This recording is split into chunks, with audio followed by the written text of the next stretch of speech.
زمانے کے اندر جو اس کا اعزاز ہے وہ بھی اللہ تبارک و تعالی نے رکھا ہے. اس کی برائی اس کے خارجی کسی سبب کی وجہ سے اس مہینے کے اندر ہو سکتی ہے. جیسے محرم کا مہینہ ہے. پچھلے دنوں آپ کو پتہ ہے سوشل میڈیا پر بڑی لیدے ہوئی اس سلسلے میں، جب وہ مشہور نعت خواں ہیں انہوں نے جب کوئی اپنا بچہ ہے اس کی شادی کی اس سلسلے میں، تو اس سلسلے میں بڑی افراد و تفرید دیکھنے میں آئی. اب دیکھیں اس سلسلے میں دو قسم کے نظریات ہیں ہمارے سامنے محرم کے حوالے سے ہی، کہ محرم میں شادی بیاہ نہیں کی جاتی ایک مخصوص طبقے کی طرف سے، اور شادی بیاہ تو آپ چھوڑیں، کوئی بھی خوشی کا کام ہے وہ نہیں کیا جاتا، اور اس کی وجہ بیان کی جاتی ہے کہ یہ مہینہ غم کا مہینہ ہے. دیکھیں غم کا مہینہ شریعت کے کچھ اصول ہوتے ہیں، کچھ بنیادیں ہوتی ہیں، اور اسی وجہ سے جو 10 محرم کا روزہ ہے وہ لوگ اس کو بھی نہیں مانتے. اب اس کا مطلب ہے کہ کوئی 10 محرم کا روزہ جان بوجھ کے رکھ رہا ہے اس چیز کو توڑنے کے لیے، تو وہ ناسبی ہو جائے گا. ایسی بات تو نہیں ہے. دیکھیں اگر کوئی بندہ شریعت کی حدود کے اندر رہتے ہوئے یہ کام کرتا ہے، جو شریعت نے جس چیز کا مطالبہ کیا ہے، تو وہ ظاہر ہے شریعت کے حکم پر عمل کر رہا ہے. اب جیسے 10 محرم کا روزہ ہے، یہ ایک مخصوص طبقہ اس وجہ سے نہیں رکھتا 10 محرم کا روزہ کہ 10 محرم کو جو واقعہ کربلا ہے اس کا المناک جو قصہ ہے وہ پیش آیا ہے. حالانکہ دیکھیں روزہ کب آپ صلی اللہ علیہ وسلم نے فضیلت بیان فرمائی؟ واقعہ کربلا سے پہلے.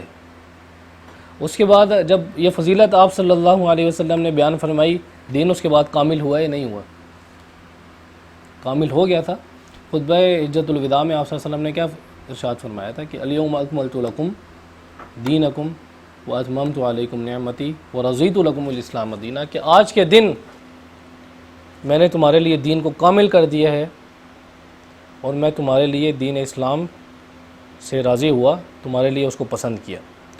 تو اب دیکھیں یہاں پر آپ صلی اللہ علیہ وسلم جا رہے ہیں دنیا سے، اور آپ صلی اللہ علیہ وسلم کا آخری وقت ہے اور دین کامل کر کے چلے گئے ہیں. دین کامل کرنے کا کیا مطلب ہے؟ یعنی جو حکم دین کے اندر شامل ہو گیا ہے، نہ تو اس کے اندر کوئی رد و بدل ہو سکتی ہے، اور نہ ہی اس کو بعد میں آنے والے کسی واقعے کی بنیاد پر اس حکم کو ختم کیا جا سکتا ہے.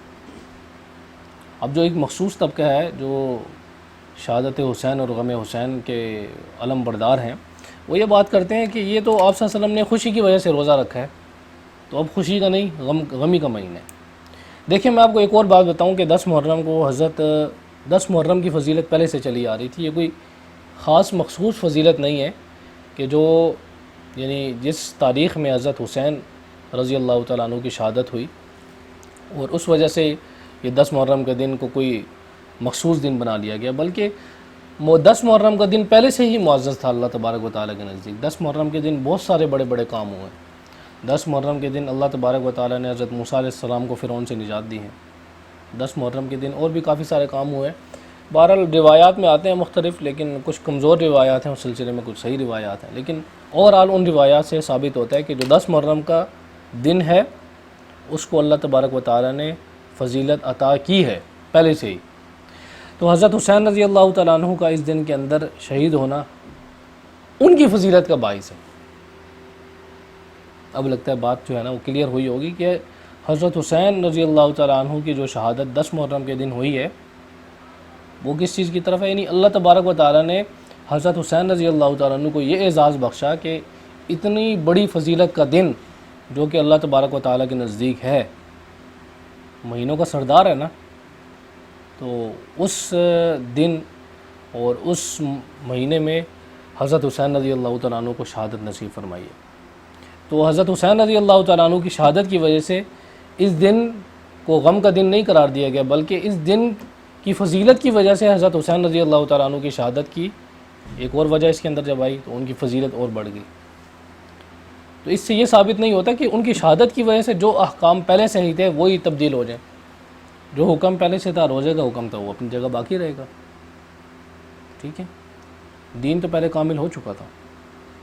اب جہاں تک دوسری بات آتی ہے کہ اس مہینے کو نوست کا مہینہ بنا لیا گیا، تو ایسی بھی بات نہیں ہے. میں نے آپ کو بتلا دیا گیا کہ اس مہینے کی فضیلت کی وجہ سے ہی حضرت حسین رضی اللہ تعالیٰ عنہ کی شہادت ہوئی، اور ان کی شہادت جب اس مہینے میں ہوئی، اس دن میں ہوئی، ان کی فضیلت اور بڑھ گئی اللہ تبارک و تعالیٰ کے نزدیک. ان کی فضیلت جب بڑھی تو اس واقعے کی وجہ سے اس مہینے کی عظمت پر اور اس مہینے کی آبرو پر کوئی فرق نہیں ہونا چاہیے۔ دیکھیں جب کوئی سانحہ ہوتا ہے، جب کوئی واقعہ ہوتا ہے تو اس سے انسان کو سبق حاصل کرنا چاہیے کہ آپ ظالم کا ساتھ نہ دیں، آپ مظلوم کے ساتھ کھڑے ہوئیں، نہ یہ کہ آپ ایک واقعہ پیش آیا ہے اس کی وجہ سے دین کے احکامات تبدیل کرنے لگے۔ تو ابھی حال ہی میں جو سانحہ ہوا ہے، میں اس پر تو کوئی تبصرہ نہیں کروں گا کہ وہ کس وجہ سے ہوا ہے، رافضیت کی وجہ سے ہوا ہے، ناسبیت کی وجہ سے ہوا ہے، لیکن اوورآل جب ایک بندہ خود تعویل پیش کر رہا ہے اپنی چیز کی اور پھر اس بنا پر یہ کہنا کہ ناسبیت کو سپورٹ کر رہے ہیں، رافضیت کو سپورٹ کر رہے ہیں، تو یہ چیز کرنے والی نہیں، بلکہ جو حق چیز ہے انسان کو اس کا ساتھ دینا چاہیے۔ کہ اگر انہوں نے شادی کر بھی لی ہے، دیکھیں اگر جان بوجھ کے کی ہے تو پھر وہ شرارت وہ اللہ تبارک و تعالیٰ کے نزدیک ہے۔ ہمیں تو صحیح حکم بیان کرنا ہے نا۔ صحیح حکم کیا ہے؟ صحیح حکم یہ ہے کہ اس مہینے میں شادی بیاہ کی کوئی ممانعت نہیں ہے۔ لوگ سمجھتے ہیں کہ اس مہینے میں شادی بیاہ سے جو ہے وہ جوڑے تباہ و برباد ہو جاتے ہیں، ایسی بات بالکل بھی نہیں ہے۔ تو خلاصہ یہ ہے کہ کسی زمانے میں نحوست نہیں ہے، نہ محرم میں نحوست ہے، نہ سفر میں نحوست ہے۔ ابھی سفر کا مہینہ چل رہا ہے، تو اسی وجہ سے یہ بات میں نے تھوڑی سی مختصر سے گفتگو سامنے رکھ دی سفر کے حوالے سے، کہ نہ تو زمانہ کوئی بھی ہو، چاہے محرم کا ہو، سفر کا ہو، رجب کا ہو، کوئی بھی زمانہ ہو، یہ حرمت والے مہینے ہیں، اور سفر کا مہینہ تو حرمت والے مہینوں کے ساتھ اٹیچ ہے بالکل۔ اس کی تو اور عظمت اور احترام انسان کے دل میں ہونا چاہیے، چاہے جائے کہ انسان اپنے اس میں جو من گھڑت عقیدے ہیں وہ ایجاد کرنا شروع کر دے، اور ان کے مطابق اپنی جو روزمرہ زندگی کے کام ہیں ان کو پھر آگے پیچھے کرنا شروع کر دے۔